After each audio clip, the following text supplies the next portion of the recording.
Une expression chrétienne qu'on utilise tous les jours sans même le savoir, être pris la main dans le plat. Aujourd'hui, je vous propose de plonger dans l'origine de cette expression. On l'utilise pour désigner celui qu'on surprend en flagrant délit, pris sur le fait, comme un enfant attrapé en train de piquer un gâteau.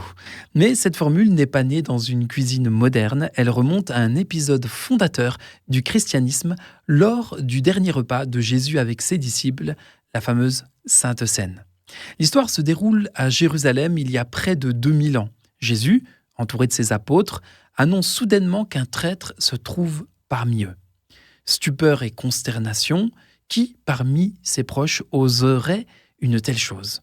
Les disciples, bouleversés, interrogent leur maître. Jésus répond alors par une phrase restée célèbre, « Celui qui a la main dans le plat, en même temps que moi, c'est lui qui me livrera. » Le geste est fort. À l'époque, partager le même plat était un signe d'intimité et de confiance. Désigner le traître ainsi, c'est pointer du doigt Judas, qui se retrouve littéralement la main dans le plat avec Jésus. Pris sur le fait, Judas ne peut plus se cacher. Sa trahison éclate au grand jour et l'expression, au fil des siècles, a quitté les évangiles pour s'installer dans notre quotidien avec une forme différente, pris la main dans le sac.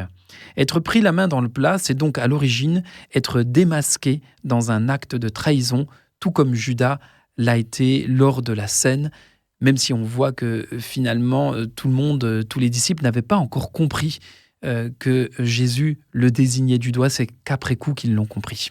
Ce clin d'œil biblique s'est transmis jusqu'à nous et rappelle que certaines expressions populaires ont des racines profondes, parfois insoupçonnées, dans la culture chrétienne précisément.